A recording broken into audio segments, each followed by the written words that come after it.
సామాజిక కార్యకర్త బీజేపీ నాయకుడు నిమ్మల రాజుల రవి ఆధ్వర్యంలో ఆరోగ్యశ్రీ ఆయుష్మాన్ భారత్ కార్డులను నమోదు కార్యక్రమం పెద్దపల్లి జిల్లా అంతర్గాం మండలం లింగాపూర్లో ప్రారంభించారు. ఈ సందర్భంగా ఆయన మాట్లాడుతూ మీ సేవకు వెళ్లడానికి చాలా మంది ప్రజలు ఇబ్బంది పడుతున్నారని, అలాంటి వారికి అందుబాటులో ఉండేందుకు ఇక్కడ క్యాంప్ నిర్వహించామని అన్నారు. దాదాపు 1300కు పైగా వ్యాధులకు ఆయుష్మాన్ భారత్ ఆరోగ్యశ్రీ హెల్త్ కార్డు వర్తిస్తుందని అన్నారు. 4 రోజుల పాటు జరిగే ఈ క్యాంపుకు అందరూ వినియోగించుకోవాలని కోరారు. ఈ కార్యక్రమంలో కన్నం మోహన్, పులి శ్రీనివాస్, ఓరం లవకుమార్, గుర్రం రాజలింగు తదితరులు పాల్గొన్నారు.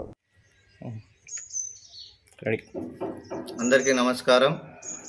లింగాపూర్ గ్రామ ప్రజలు మరి ఏదైనా వైద్య సేవలు అవసరం ఉన్నట్టయితే దానికి ప్రైవేట్లో హాస్పిటల్లో మరి చాలా మొత్తం ఖర్చు చేయాల్సిన పరిస్థితి ఉన్నది. కాబట్టి పాత ఆరోగ్యశ్రీ కార్డు కింద అన్ని వ్యాధులకు సంబంధించినవి లేవు. కాబట్టి భారతీయ జనతా పార్టీ కేంద్ర ప్రభుత్వం మరి ఆయుష్మాన్ భారత్ను ప్రవేశపెట్టి తెలంగాణలో కూడా ఆ ఆయుష్మాన్ భారత్ను ఆరోగ్యశ్రీకి అనుసంధానం చేస్తూ దాని గ్రామ ప్రజలకు, ప్రస్తుత రాష్ట్ర ప్రజలకు అందరికీ అందేలా మరి ప్రక్రియ చేపట్టింది. కాబట్టి గ్రామ ప్రజలందరూ కూడా ఈ యొక్క అవకాశాన్ని సద్వినియోగం చేసుకోవాలి. దీంట్లో దాదాపు 500 రకాల వ్యాధులు చేర్చబడి ఉన్నాయి. 1350 రకాల వ్యాధులు ఈ కార్డులో మరి ఆయుష్మాన్ భారత్ కార్డులో ఉంటాయి.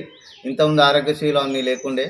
ఇప్పుడు ఈ ఆరోగ్యశ్రీ 5 లక్షల వరకు కూడా మనము ఏదైనా వైద్య సేవలు అవసరం ఉన్నట్టయితే ప్రైవేట్ హాస్పిటల్లో, దాదాపు అన్ని ప్రైవేట్ హాస్పిటల్లో ఇప్పుడు ఈ సేవలు కొనసాగుతున్నాయి. కాబట్టి అందరూ ఈ యొక్క అవకాశాన్ని 5 లక్షల వరకు రేపు ఏదైనా ఆపద వస్తే మనం వాడుకోవడానికి అనుకూలంగా ఉంటుంది. కాబట్టి దయచేసి అందరూ ఈ యొక్క అవకాశాన్ని సద్వినియోగం చేసుకోవాలని చెప్పి కోరుతున్నాను. నమస్కారం. మరి ఈ యొక్క కార్డు పొందాలంటే ఫస్ట్ ఒక రేషన్ కార్డు, తర్వాత ఫోన్ నంబర్ తీసుకొని రావాలి. అట్లనే న్యూ రేషన్ కార్డు, పాతది కాదు, కొత్త రేషన్ కార్డు తీసుకొని రావాలి.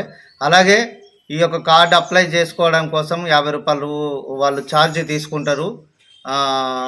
ఇతను వచ్చేసి ఈ చేయడానికి వచ్చిన మరి సిఎస్ఏ సంబంధించిన సారు, వాళ్ళకు కాంట్రాక్టరు, ఆయనకు మనం 50 రూపాయలు చెల్లించి ఈ యొక్క ప్రక్రియను మనం చేర్చుకున్నట్టయితే దాదాపు 20-28 రోజులలో మనకు కార్డు వస్తుంది.